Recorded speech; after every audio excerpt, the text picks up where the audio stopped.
Class is in session, your most unconventional class. She talks all things, all subjects.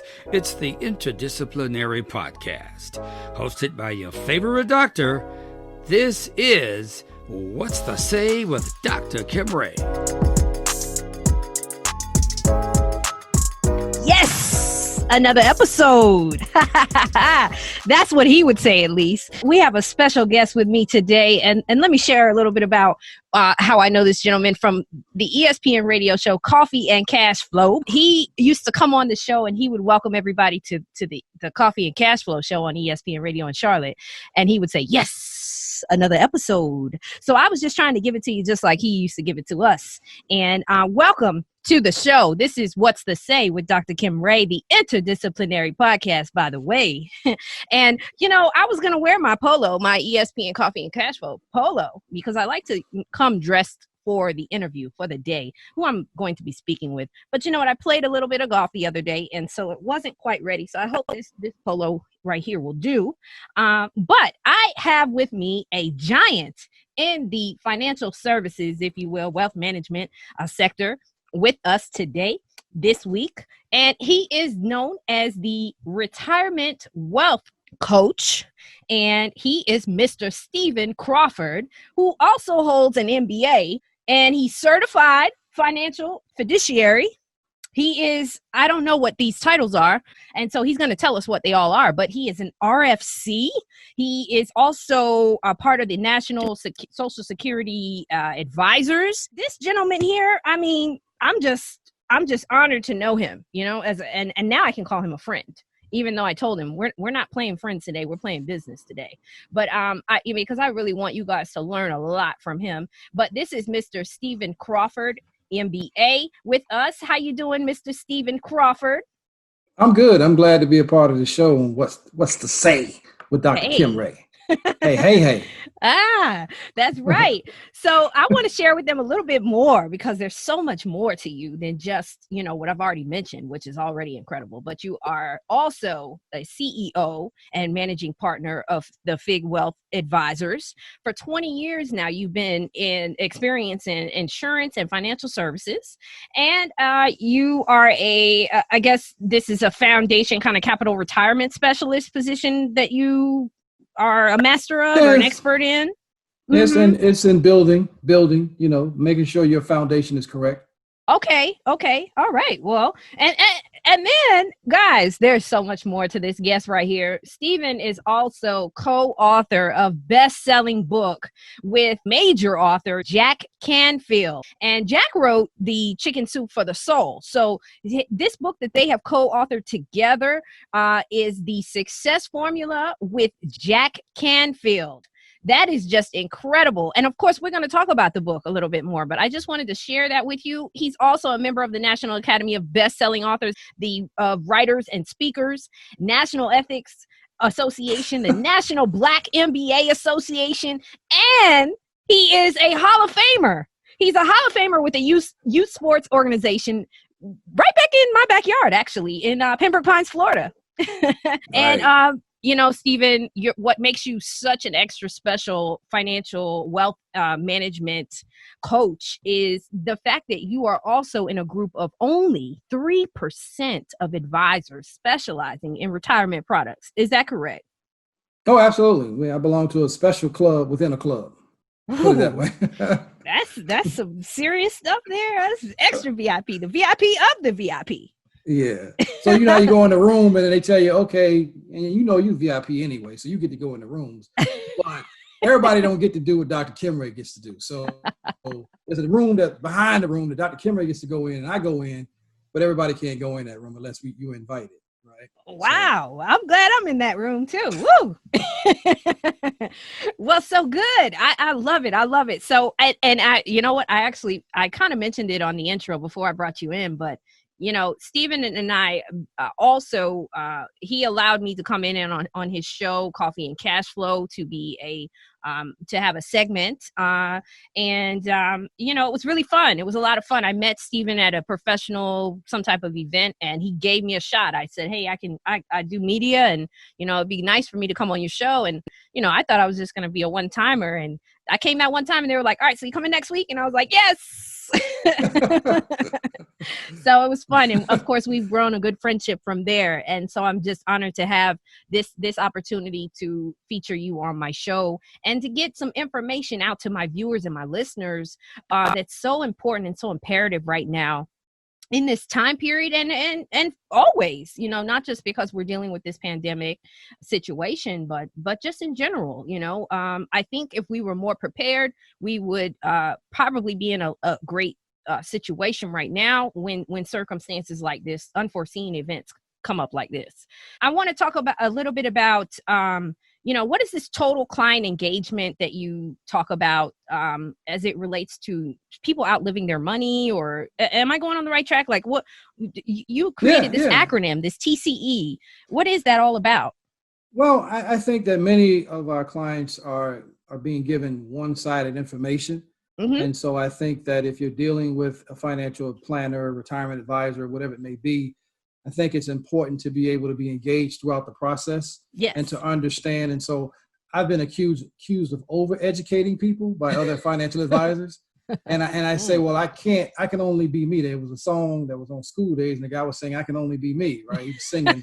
And I'm like, I can only be me. So I don't feel complete unless I'm giving my client the total experience of understanding the entire process. Yes.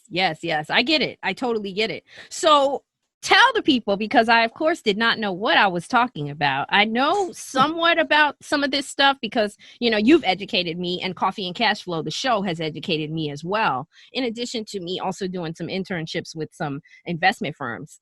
But I really and truly don't know. I want the people to know, though, from the expert's mouth, what is an RFC, a certified financial fiduciary, and a national social security advisor? What is all of that? I mean, I got my PhD and I'm lost. Well, PhD is a little harder to get, so I'm going to give you credit on that one. So I will say, so an RFC is registered financial consultant. Mm-hmm. Not as difficult necessarily to achieve, but it's really about, you know, when clients see certain credentials, it sometimes makes someone feel a little bit more comfortable that you're credible. A certified financial fiduciary, what that means is there's a lot of people out here that's saying that they're a fiduciary. You'll hear this word thrown around. I'm a fiduciary. Okay. And when they say they're a fiduciary, they're just basically saying, because I charge you a fee for investment advice. And that does not necessarily make you a fiduciary. And the reason why I say that is because if I am a fee-only planner, and it's no disrespect to these folks out here who do this, there are other aspects to the financial world that they're not going to introduce. So, and you're typically captive. So if you are in a situation where I can't go, if I know there's something better, but my firm only allows me to offer these products, then I can't really truly be a fiduciary because I can't really act in your best interest.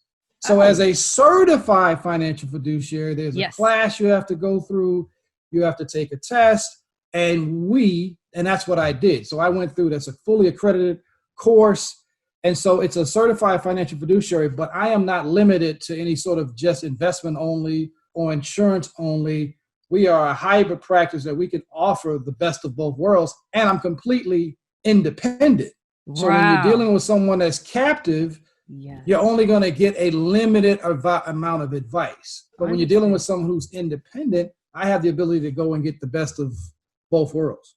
Wow. Okay. So I like that because you're able to customize and really cater to your clients on a case by case basis. And you're not like these YouTube and Amazon influencers. You're not co-signing on a service because, you know, you're getting paid or you're boxed into them. So very interesting. Awesome. You know, and I think, you know, we're dealing with health and wealth tie into each other, right?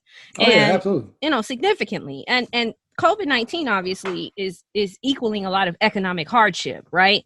And so when we're talking about this interconnected ecosystem, you know, it's a lot of your services are necessary to be not if we haven't already thought about it, using your services, we need to be thinking about it, because things like this occur, they pop up, and we need to be ready. We need to be equipped. And, I know that, people aren't able to, necessarily be prepared if they don't know people like you. They don't have services like you. And it's good to especially hear that flexibility that you have outside of just the service alone. You're able to find a lot of different options. And so how do you, with understanding that health means wealth and they tie in together, a lot of rebalancing might need to take place right now. You need to re-examine your portfolio maybe. What do you suggest with this wealth to asset protection information or ideas, or do you have anything to shed light on as it relates to how they should be restructuring or revamping their lives based on this pandemic, or if it's not just that, for you in general? I think in general, when we go back to the phrase foundational capital specialist, and what I talked about is about building a financial house. And too often what I see is financial houses that are essentially built from the roof and not the foundation. Okay. And what I mean by that is, if someone is heavily invested, and I'm not against the stock market or anything of that nature, but you also have to understand risks that are associated with these opportunities. Yeah. And many people are not educated fully enough to understand that your financial house, as we get older and older, your foundational capital should be involved in more safe money opportunities, right? Meaning so that's immovable. Yeah. Because I talked about it on Coffee and Cash Flow literally today, and we talked about the fact that the NASDAQ, which is the majority of the stock companies on the NASDAQ, it went up today, and it hit all, nearly all-time highs yesterday, I should say. And so during this course of time, the NASDAQ has been going up and down. The S&P has been going up and down, and the S&P represents the largest 500 companies, and the Dow Jones represents the top 30. Okay. And so when you're watching these different indexes going up and down, what I try to tell my clients is that what makes that happen? Emotions. Oh. Emotions. Mm-hmm. So think about it. If all of your money is tied into whether the president tweets something, or whether we have a new president or new senators or whatever, if all of your money is tied into that financial house of cards, right? It impacts it. Then it's going to impact it. Mm-hmm. So you have to have foundational capital that will stand through the test of time, regardless of who's on Pennsylvania Avenue or who's in the state Tallahassee, right? Or any other state. So that's what I try to teach people. I love that. And well, so as it relates to, since you're dubbed the retirement wealth coach, right? What do you say to how taxes factor into your retirement income? Oh, absolutely. That's a great question. And so this is one of the questions that I did a workshop, I'll just tell you, a while back, and a pastor was talking to me. I'd been referred to him. Someone said, hey, you should go talk to Steve. And then, so I didn't know why I was meeting the pastor. He has a pretty nice sized church in the Charlotte area. Okay. So I went to go talk to him. He says, he starts talking to me, and immediately I said, well, the biggest thing that people don't look at is how taxes affect their retirement. He said, when can you come speak? I was sitting there for 3 minutes, and he says, when can you come speak to my people? Because none of the financial advisors that I have ever talks about taxes. Mm-hmm. So I said, well, that's what I specialize in, is tax strategies, advanced tax strategies. Wow. So he said, that makes you completely unique. And so, as you know, I wrote an article for Forbes. And yes. Now. This article that you wrote for Forbes, that was like the top 10 or 20. How much? Yeah, it was actually top 25, but it was actually number 2. Yeah, it was number 2. I knew it was in the single digits. I got a huge plaque, by the way, from the CEO of Forbes congratulating me. Yes, that is so wonderful. I'm glad you mentioned it. Goodness, I forgot to after all those accolades that I named, I forgot that one, and that's the most recent one, because the book has been out now for about a year, or how much? About a year, yeah. Close to a year. Close to a year, not quite. Yeah. Right. Wow. So, okay, well, that's good, and we know that the retirement age the full retirement age is 70, right? But you can start around 62. Right. But how does that impact if you start taking out early, and or do we want to wait for them to call you for that information? Well, I'll answer two questions because I don't know if I finished answering the question about retirement and how taxes affect your income. So I want to make sure people understand. So here's what I will tell people, and I'll answer this question as well. So we are in what we call a progressive tax law, right? Yes. Taxes are consistently on the move.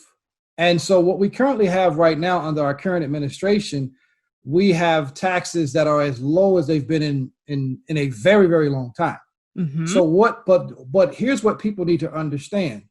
When you have all of your, and they're scheduled to sunset in the year 2025. So basically in 2026, we could have a whole new tax law, right? Yes. So here's what I want people to understand. So if all of your planning and the majority of your wealth is in pre-taxed accounts, like your 401k and your IRAs, think about it this way. We're in the lowest tax structure we've been in, but because of COVID-19, where's all the stimulus money coming from? At some point in time, we're going to have to pay taxes on this money. Yes. And where are they going to look? They're going to look to start taxing those accounts at a much higher rate later. The pre-tax accounts. Those pre-tax accounts. And tell us what those pre-tax accounts are. Sure. So you have traditional IRAs, which allow for, if you're under 50 this year, I think if you're under 50, it's like $6,000 a year or $6,500 or something to that fact. And if you're over 50, then you get an additional $1,000 per year, right? Whether that's a traditional IRA or Roth, the amount of contribution is the same, right? So when a traditional IRA or a 401k, which most people are familiar with, where it's a company-sponsored plan, you can put away $19,500 a year or $26,000 if you're over 50. Yes. But here's the problem. As those counts grow or not grow, depending on what's going on with emotions in the market. Remember I said that? Yes. What you have not paid is taxes. So I have clients of mine that I had a guy one time, he said, Steve, I got $500,000 in my account and it was all pre-tax. Okay. Right. So he had never paid any taxes. And I said, no, you don't. He said, what do you mean I don't have $500,000? I said, what's Uncle Sam's portion? I said, so in order for you to be able to touch this account completely freely, you got to be over 59 and a half, right? Without the 10% penalty. And then I said to him, what's your tax bracket? See, this is why I go back to the tax bracket. So if his tax bracket, let's just say 20%, that's $100,000 in taxes. Yeah. But remember what I said earlier, we're in a progressive tax law. So what if after 2025, the tax bracket he now enters in is 30%? Yes. So now you just lost $150,000 of your money. Dang.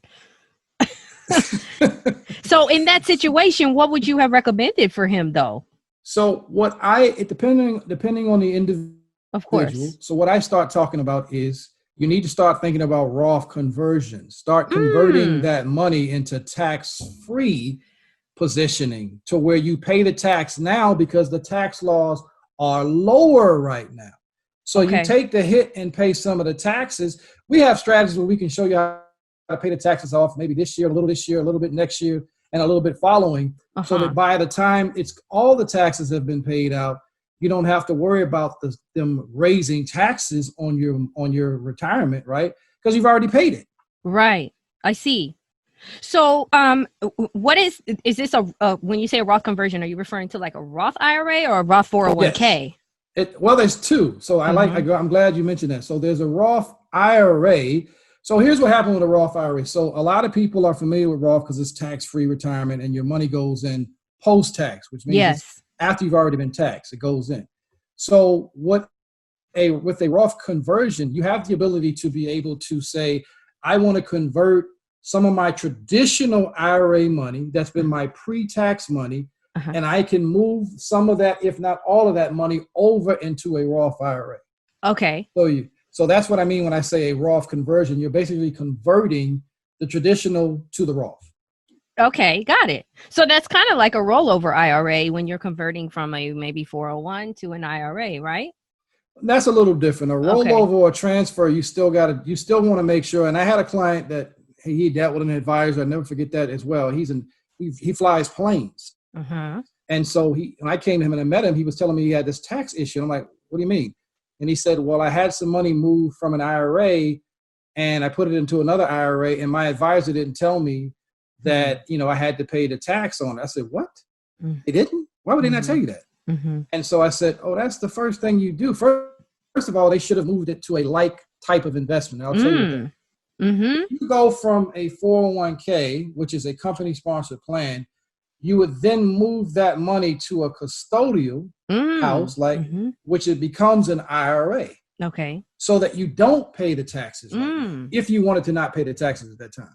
At that moment, yeah. You wait until you get a little older or something like you were saying earlier. Right. Okay. Now, if you don't, then there's ways that we can move it partially, as we said before, where we can show you how to move the money to fully move it over to a Roth, and then you pay the taxes out of it. But you can move, and an IRA is an individual retirement account or an arrangement. And so that could be mutual funds. It could be an annuity. It could be a slew of things. Okay. Right. Okay. Oh, so I thought an annuity was its own little way of investing too, but it could be in an IRA. Right. An annuity and I have plenty of my clients that have an annuity and it's an IRA, and they would confuse. I'm like, no, it's still an IRA. And the funny part about it, you'd be surprised at how uneducated some of our folks are. Not the client. I'm talking about the investment folks because one of these big banks, in the business. In the business, they don't know. Oof. I had my client call one of my clients last year, moved some money, and she called her bank where the money was, and they told her, oh, you can't put that in an annuity. I said, put me on the phone with these people. So, of course, I got on the phone, and I got somebody else in the other department, and they says, oh, no, you're right, Mr. Crawford. You're right. No, we can move it into. And I said, what did I tell you?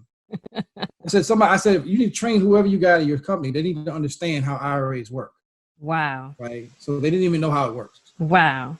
So so off that, because they need to call you for some of this stuff. This is customized services that you are kind of talking about right now. But we're trying to get them to understand how important it is to look into this and to give you a call, right, for your services, and to know that there's so many people out there that are giving out false information that are in this industry as well. And it's saddening, because this is your livelihood. Once you finish working, your retirement is all you have. So you want your money to be in the right place, and you want to become educated about how to place your money in the right place. So it's good that you're telling us about this. Yeah. So let's talk more a little bit about this CARES Act. The CARES Act now has a lot to do with the COVID-19. I think it's an acronym, and it's like Coronavirus Act Relief Effort, something that it stands for, the CARES. I don't know. But what exactly, how is the CARE Act impacting those that can deduct from monies from their 401ks? And also, what about if I ask you I want to ask you like a two-part question. What about private placement as it relates to your monies that maybe you're investing or deducting? Well, as the CARES Act, obviously you can borrow up to $100,000 and not have to have a 10% penalty, which is important. Okay. And then you have at least a 3-year period of time where you can pay back the taxes to pay the taxes on that money. Wow. So that's big news, because typically there's a 10% penalty if you're not 59 and a half. So as it relates to private placement, they have not said what you can use the money for if you take it out. So I am a big believer in diversification and giving your money other options and other opportunities that you don't tend to receive with the 401k or an IRA sponsored plan. Well, not an IRA is personally owned, but you don't see it in a 401k. Uh-huh. So I now that you mentioned that, like where you're dispersing your money to, what about like legacy planning or charitable giving? I know charitable giving is a good thing for that act too, that CARES Act. If you donate, I think you can donate up to like several $1,000s or so And it won't be taxable too, or share more on that. I'm not 100% sure how much you can donate. That's sometimes what you see with a tax guy who can kind of tell you more about true. what you can contribute or not contribute. I mean, Okay. I know that there's spousal givings that doesn't have a maximum, but then there's usually a gift act where you can give about, I don't remember if it's 12 or 13,000 per child or something like that. So there's ways to be able to give to charity. I've seen in the past where people have used what they call required minimum distributions to do something like that. RMD. Mm-hmm. So the RMDs, you've been allowed to do that. I'm not sure if they're still allowing that, but I know it was in the past. Mm-hmm. And sometimes we've seen people do with their churches. They would get 10, whatever their RMDs were, they could use that towards their churches. Right, and write it off in their taxes. Yes, right. Absolutely. So that was a big thing that we've seen as well. But it really just depends on the individual when it comes to some of these decisions. And as you said, listening to shows like yours, right? Mm-hmm. So that they can hear and be educated. But my grandma always said a closed mouth never gets fed. So got to be ready to receive new information and ask a lot of questions too. So if I'm sitting here, you don't know me, but this is a favor for What's to Say with Dr. Kymrae production crew.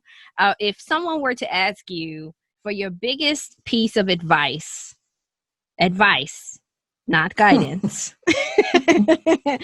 coach, come on, coach. Right. So, coach, if we're going to ask you for what would you say that is your high level, first thing that rolls off your tongue about investments or educating folks? Well, the first thing that comes to mind is you invest what you can risk, you insure what you cannot. Mm-hmm. That's good. Okay, so both of those services, though, you handle investment and insurance. Yeah. How much money is the least amount? And this is custom. I know this is it's regardless of age, regardless of income. How much would you say is the least amount of money that somebody can invest on a regular basis to kind of help themselves later on in their life? What would you say? Or is that even a question that you can truly answer? Well, I don't think I can truly answer it because it really depends on the person. Mm-hmm. And everyone's situation is different, right? Yeah. So one of the things I wrote in the book was talking about, Cinderella. Mm-hmm. And if you remember the story of Cinderella, when they were looking, everybody was trying to fit this slipper, but it only fit her, right? Mm-hmm. So everybody's retirement, which is kind of funny when you think about it. So nobody else had a shoe size. Right. No one else had a 6.5. It's just kind of weird, but but the point of it all, the story is that you are unique. Yes. So, when we talk to someone, people always ask me, well, what's the minimum I can do? Uh-huh. And I'm like, what's the minimum can you do? Right. Right. And what is that minimum going to do for you? Mm-hmm. Mm-hmm. Because there has to be an end goal. There has to be a finish line. So when someone comes to me and says, Steve, I need to have $1 million by the time I'm 60, right? Yeah. And I'm like, okay, well, what do you have right now?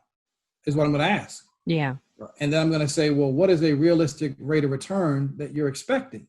Mm-hmm. So if someone says, I need $1 million by the time I'm 60 years old, and they're 58 and they got $20,000, it's probably not going to happen. Heard. I understand that. So what is this calculation though that I've learned from you that is about? It's like take your current savings and divide that by 4% and something like that. What by 12? That's kind of like people just put all that out there, but really what it comes down to when you look at your budget, right? Mm-hmm. People always say a good rule of thumb is to expect to have, if you want to have money saved for your retirement, that's my main thing, obviously. Yeah. So you need to have, and this is not a hard rule, but this is what a lot of financial people will say. Mm-hmm. So whatever your last salary was, you should have 10 times that saved. Mm. So if you had $50,000, you should have $500,000 at least saved. Now, but how you spend that money is what's going to be most important. How that money is taxed or hasn't been taxed. Yes. Right? Because it's not about how much money you have, it's how much money you keep. Okay. So this is why planning when you are young makes the most sense. And so I hear people tell me all the time, we talked about this on the show, people will tell me, oh, you're a retirement person. Oh yeah, I'll see you when I retire. I'll talk to you when I retire. No, you need to be talking to me like 10 years ago. Yeah, it's preparation. Mm-hmm. And so you hear people tell you stuff like that and you just kind of look like, okay, you just don't want to be bothered. Yeah, they're not getting it, or they don't want to get it. Mm-hmm. No. Yeah.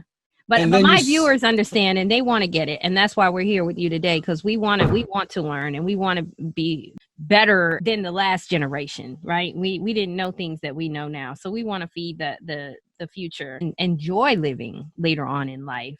So 2 things I want to do with you before you go. I want you to share with us more about this book that you published, that you co-authored with Jack Canfield. Right. And I also want you to talk about some of the like you have your own funds. I know we kind of talked about it like for a brief second, or maybe I didn't really touch on it enough, but I really want them to understand that you also have your own funds that if clients of yours come to you, you can put some of their money in. And so let's talk about those 2 things. You take whichever one you'd like to talk about first. Sure. Well, the book, as you've already mentioned, with Jack Canfield, The Success Formula, is now. Do you have a copy of it there for us to see? Yeah, let's go ahead and put it up. There you go. Yeah, let's see. So it's called The Success Formula? Yes. Okay. Reveal their secrets for health, wealth, and success today. Wow, I love it. And that's you with Jack. That's me with Jack and me on the back. Mm-hmm. Oh, wow. You're on the back too. I'm on the back. I got to get an autograph of copy. Absolutely. So that's in terms of the book. Now, as far as private and opportunity. Well, no, but tell us a little bit about the book. Oh, sure. Yeah. So I wrote a chapter in the book, again, going back to the same subject, tax-free retirement planning or tax-free options beyond the Roth IRA. So I know we didn't talk a lot about it, but I talk about the Roth IRA, and there are limitations though with the Roth. Right. And so there are probably some listeners that are saying, well, I can't even do a Roth. My income is too great. Yeah. Right. So a lot of younger people I know are into the Roth because it's like you say, when your income is kind of too high, a Roth doesn't work for you. And so when you first start out in your career, you kind of use most young people, unless they're like super, wealthy, and as soon as they graduate college or something, then they're not able. But a Roth is a lot of people have there's limitations in essence, and so I cut you off. What else are you saying there about the success? Well, I was just talking about as far as the Roth within that book is about tax-free retirement beyond the Roth IRA, and so a lot of people are not aware of other options that go beyond what the Roth can do. And so with the Roth IRA, there's a income limitation. So as you mentioned before, depending on your status is whether you're single or married. If you're single, once you make over, I want to say 139,000, you phase out. You can't use the Roth. Okay. At all. So, and if you're a couple and your income, I think this year is 206,000, you also are phased out. So people say, well, I ain't got nothing to worry about. That's not me, but you never know. Right. There are also issues when it comes to if you have an employer-sponsored 401k plan. There are certain things that you can't, they start limiting how much you can contribute to an IRA and a Roth because you have a 401k plan. Oh. So there's a lot what if you hold, like, say I hold my money with my Roth with you, but then I hold my, what's the one you say I couldn't mix, the 401? Your 401k. Yeah. But say I hold my 401k with the competitor, I'm not going to name them. What if how would they know? Do they speak the same language? Is there some kind of way for them? The IRS, they speak the same language. Okay. So the Roth has already been taxed, so it's not going to be any sort of, you're not going to try to get a deduction because you can't get a deduction from something that's already been post-taxed in contributions. So when you have an IRA, typically when you go see your accountant, you're trying to get the most deductions, most of us, right? So we don't have to pay as much money to Uncle Sam. Yeah. So the IRS knows that, wait a minute, you got a qualified plan from a sponsor, from an employer. And the only way you can get around that sometimes is if you have a spouse that doesn't work, so you can contribute more, things of that nature. But if you have even if your spouse has a 401k at their job, there could be limitations that you can contribute even to your IRA. So the government. So that's why I'm such an advocate for outside the box utilization and strategies, because the 401k was never really designed to be your total answer for retirement. Just like you mentioned earlier about Social Security. Social Security was never meant to supplement your entire retirement. It was not meant for that. Right. So I teach people other opportunities, which goes into the private placement world. Yes. Which is called 506C or 506B. But this is for what we call accredited investors. Okay. So an accredited investor is typically someone who's been phased out of a Roth. Oh, okay. So if in household, you have a net worth of $1 million as far as non-personal residence, or you have income as an individual over 200,000 a year, 203, 206 a year, or as a couple, you have household income over 300,000. There's a door within another door that we talked about earlier that you can now enter into. That's private placements. You typically, though, I can't tell you what those investments are because the SEC has rules that say I must know you first. Oh, okay. Okay. Now, I can tell you. You can tell me offline. So we'll talk about this after the call then. but that just means they have to call you. They need to schedule an appointment so that they can understand what these private funds are and be in the in crowd. Absolutely. I mean, and when I tell people I have something that other people don't have, I literally mean we have stuff that you cannot, you can't tell me, my broker has this. No, your broker does not. Yeah. He does not, he or she does not have this. Wow. So, and don't you have funds, and I don't mean your funds, I mean, just, are you aware of any funds that they guarantee some sort of return on your investment? Like it's not as risky. You're guaranteed something. It's not like putting it in a savings account, which is the worst thing you could do with your money. It never grows. Right, or even a mutual fund account, grows a little bit. But, I think you even know about some accounts that are guaranteed some sort of like 4%. What kind of return at the lowest return or guaranteed, right? Oh, absolutely. I mean, that's a great point that you bring up. So that goes back to what we talked about foundational capital, right? Okay.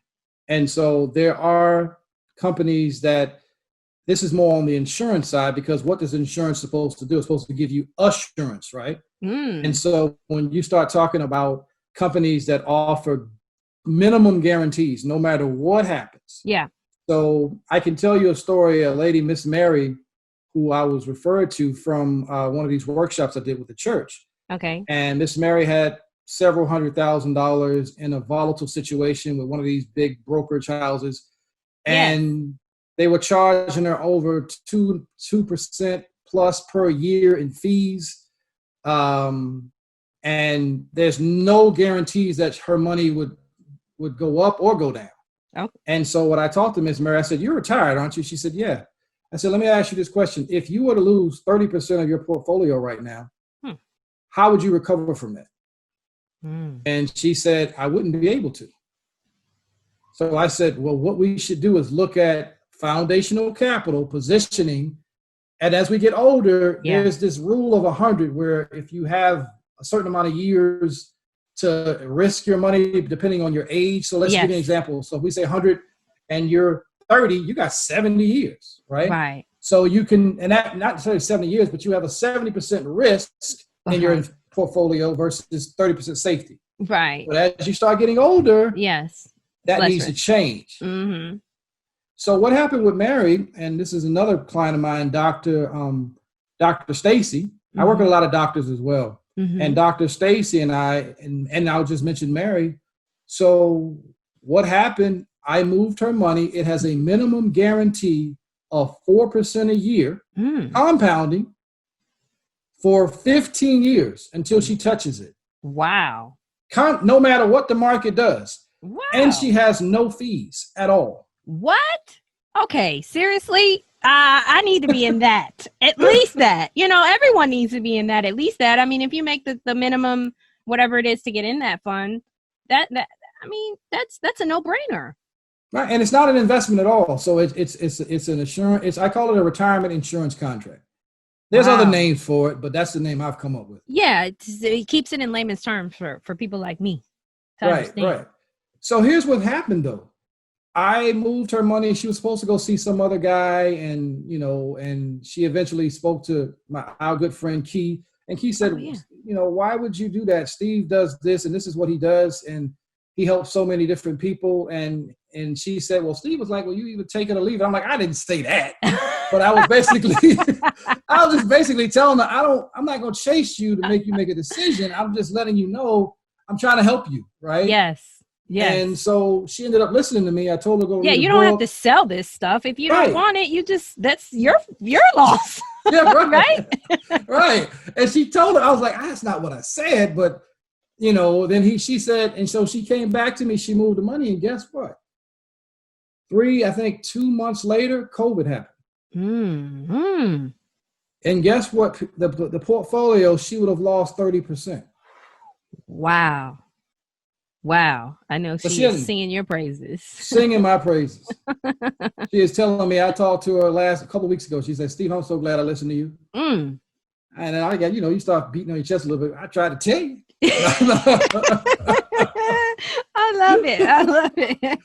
And I did leave some of her money still in the investment side, because I told her we need to, as I said before, you risk what you can, invest what you can risk. Yeah. She did lose 30% in that. Right. She said, but you know what though? The flip around, if we can all be patient, the wave after this, don't you think it's going to be extremely positive, right? Or what are we thinking? I don't do hope planning. I don't like a lot of hope in my retirement, right? And so a lot sounds like a great advisor. I mean, that adds more to it. Like, we don't want hope. We want you to give it to us. Right. No, I told one of my clients, and Miss Richardson, she was laughing at me when I said it. I said, I'm not Jesse Jackson. I'm not going to keep hope alive. What I'm going to tell you is, I'm going to tell you, we got to get some guarantees. Then we can work with the hope. So that's what I told her. But you got to have guarantees, because if your money, because here's what people don't understand. If you lose 30 to 40% of your portfolio, people tell me, oh, I got it back, Steve. When did you get it back? Oh, about 5-6 years. I said, no, you lost time. Mm-hmm. You lost 6 years of your life trying to get back to even. Yeah. Right. So it takes a longer time to make that type of losses up. Yeah, that's especially true. When you're closer to retirement. That's 20, true. I like the way you put that. Right. If you're 20, 25, 30, maybe 35, you got more time, because you're not closer to retirement yet. Yeah. For most people. Right. Mm-hmm. So you can afford the risk that comes with, investing. Right? Yes. So I am all for investing, but I want you to be educated. And as we said before, I want my clients to be totally engaged. Yeah. So Stephen comes to you, as obviously, he is an expert in insurance services and financial services. He's a retirement wealth coach, dubbed as the retirement wealth coach.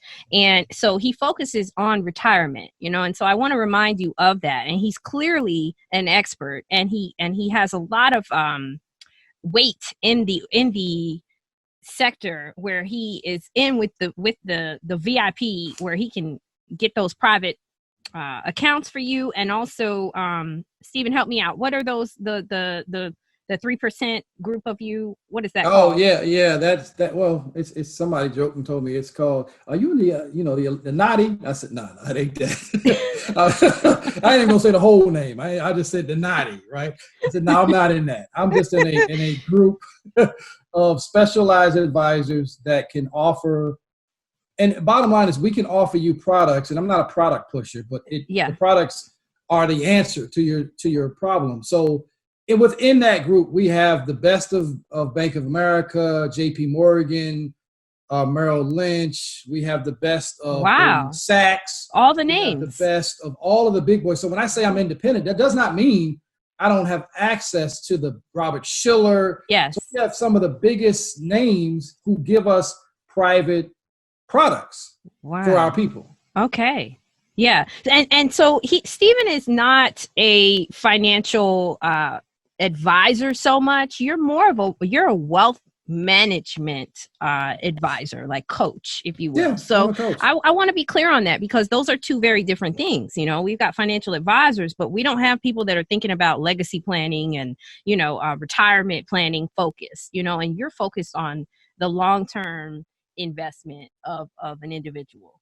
And even after they're gone, you know, you're you know, they will have something to provide a legacy in gifting too.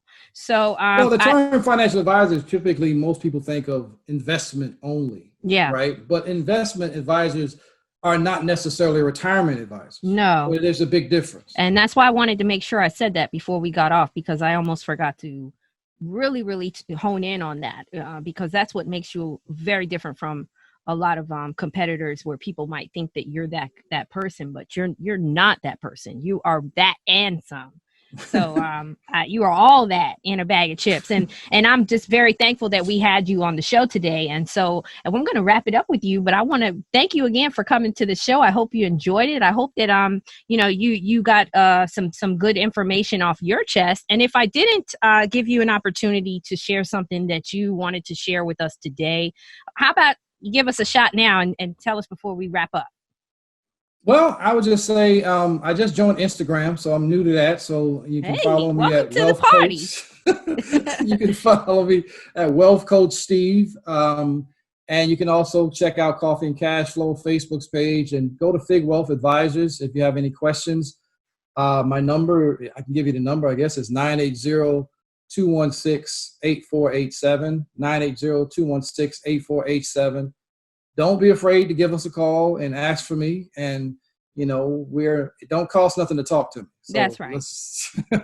And he's a great guy to talk to. Listen how this whole conversation went. He's fun and he's funny, and, you know, he has an analogy and a story for everything. I mean, I love that Cinderella story, by the way. That's my favorite fairy tale. So I was like, yes, that's in the book. So thank you so much, Stephen. We appreciate your time, your energy, and definitely your work that you're doing out here. And I'm going to be calling you for that private conversation that I can't talk about on here. So thank you so much. Take care now. Thank you, doctor.